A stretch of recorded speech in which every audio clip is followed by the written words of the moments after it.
अस्सलाम वालेकुम। पैंक्रियाज हमारी बॉडी में प्रेजेंट एक इम्पॉर्टेंट ऑर्गन है जो कि हमारे एब्डोमेन में पाया जाता है। पैंक्रियाज हमारे स्टमक के निचले हिस्से के पीछे मौजूद है और हमारी बॉडी में दो तरह के फंक्शंस परफॉर्म करता है। इन फंक्शंस में एंडोक्राइन फंक्शन और एक्सोक्राइन फंक्शन शामिल हैं।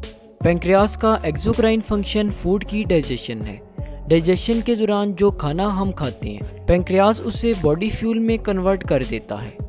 पैंक्रियाज के एंडोक्राइन फंक्शन में ब्लड शुगर लेवल को मेंटेन करना शामिल है।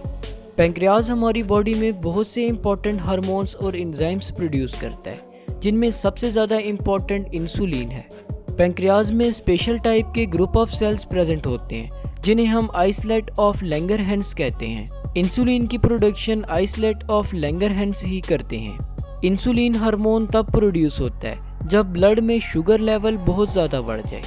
इंसुलिन ब्लड से शुगर लेवल को कम करते हुए सेल्स में शुगर की अपटेक को इंक्रीज करता है और इस तरह बॉडी का ब्लड शुगर लेवल मेंटेन हो जाता है। लेकिन अगर किसी भी वजह से हमारे पैंक्रियाज में खराबी आ जाए और वो इंसुलिन की प्रोडक्शन को स्टॉप कर दे तो हमारी बॉडी का ब्लड शुगर लेवल बुरी तरह से डिस्टर्ब हो जाता है और हमारी बॉडी पर इसके बहुत से बुरे इम्पैक्ट पड़ सकते हैं। ऐसी कंडीशंस में सर्जन पैंक्रियाज ट्रांसप्लांट करते हैं।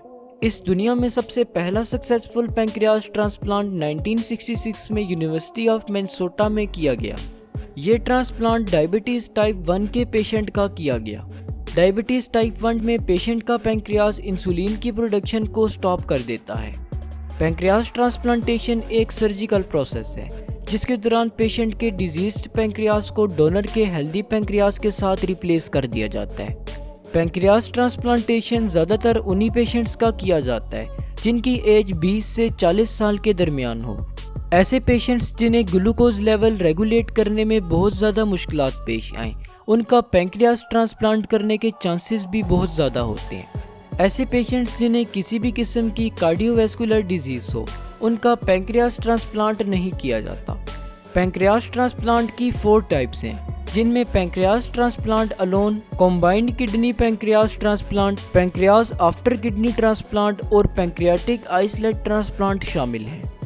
पैंक्रियाज ट्रांसप्लांट अलोन के दौरान पेशेंट की बॉडी में हेल्दी पैंक्रियाज को प्लेस कर दिया जाता है और डिजीज्ड पैंक्रियाज जो अपनी फंक्शनिंग परफॉर्म करना स्टॉप कर चुका होता है इसे बॉडी में ही रहने दिया जाता है। डायबिटिक पेशेंट्स जिन्हें कोई भी किडनी डिजीज ना हो वो पैंक्रियाज ट्रांसप्लांट अलोन के कैंडिडेट्स हो सकते हैं। कॉम्बाइंड किडनी पैंक्रियाज ट्रांसप्लांट के दौरान किडनी और पैंक्रियाज को साइमल्टेनियसली ट्रांसप्लांट किया जाता है। पेशेंट का पैंक्रियाज भी एन उसी वक्त ट्रांसप्लांट किया जाता है जिस वक्त उसकी किडनी ट्रांसप्लांट होती है। इस टाइप का ट्रांसप्लांट ज़्यादातर उन पेशेंट्स का किया जाता है जिनमें किडनी फेलियर का रिस्क बहुत ज़्यादा हो। इस ट्रांसप्लांट का मकसद पेशेंट को एक हेल्दी पैंक्रियाज और किडनी प्रोवाइड करना है ताकि उसे फ्यूचर में किसी भी किस्म का डायबिटिक रिलेटेड प्रॉब्लम फेस ना करना पड़े। पैंक्रियाज आफ्टर किडनी ट्रांसप्लांट, ये ट्रांसप्लांट उन पेशेंट्स का किया जाता है जिन्हें हेल्दी पैंक्रियाज और किडनी ना मिल रहे हों। जैसे ही ऐसे पेशेंट्स को ये ऑर्गन अवेलेबल हों तो सर्जन्स इनमें किडनी ट्रांसप्लांटेशन को पहले परफॉर्म करते हैं और जैसे ही पेशेंट किडनी ट्रांसप्लांट से रिकवर होता है तो सर्जन्स हेल्दी पैंक्रियाज की अवेलेबिलिटी पर उसका पैंक्रियाज भी ट्रांसप्लांट कर देते हैं। पैंक्रियाटिक आइसलेट सेल ट्रांसप्लांट, इस प्रोसेस के दौरान फुल पैंक्रियाज को ट्रांसप्लांट करने के बजाय कुछ स्पेसिफिक सेल्स को ट्रांसप्लांट किया जाता है। इन सेल्स को आइसलेट ऑफ लैंगरहैंस कहते हैं और यही सेल्स हमारी बॉडी में इंसुलिन को प्रोड्यूस करते हैं। आमतौर पर डोनर पैंक्रियाज से आइसलेट ऑफ लैंगरहैंस को एक इंजेक्शन के जरिए से पेशेंट की उस वेन में इंजेक्ट कर दिया जाता है जो उसके लिवर की तरफ जाती है। लिवर में पहुंचने के बाद आइसलेट ऑफ लैंगरहैंस अपना फंक्शन परफॉर्म करना स्टार्ट कर देते हैं और बॉडी में इंसुलिन की प्रोडक्शन स्टार्ट हो जाती है। ये ट्रांसप्लांट डायबिटीज़ टाइप 1 के पेशेंट्स में किया जाता है। पैंक्रियाज ट्रांसप्लांटेशन से पहले सर्जन्स पेशेंट को जनरल एनेस्थीसिया में रखते हैं ताकि इस सब प्रोसेस के दौरान पेशेंट बेहोश रहे। सर्जन्स पेशेंट के एब्डोमेन के सेंटर में एक इंसिजन यानी कट लगाते हैं। सर्जन्स न्यू पैंक्रियाज को डोनर के स्मॉल इंटेस्टाइन के थोड़े से पोर्शन समेत पेशेंट के लोअर एब्डोमेन में प्लेस करते हैं। सर्जन्स डोनर की स्मॉल इंटेस्टाइन को पेशेंट की स्मॉल इंटेस्टाइन के साथ अटैच कर देते हैं।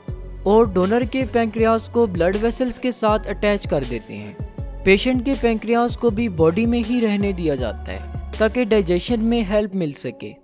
अगर ट्रांसप्लांट के दौरान किडनी भी ट्रांसप्लांट करनी हो तो सर्जन्स किडनी को भी पेशेंट की बॉडी में प्लेस कर देते हैं और न्यू किडनी को लोअर एब्डोमेन की ब्लड वेसल्स के साथ अटैच कर देते हैं। इस सारे प्रोसेस के दौरान सर्जिकल टीम पेशेंट की हार्ट रेट, ब्लड प्रेशर और ब्लड ऑक्सीजन लेवल को कंटिन्यूसली मॉनिटर करती रहती है।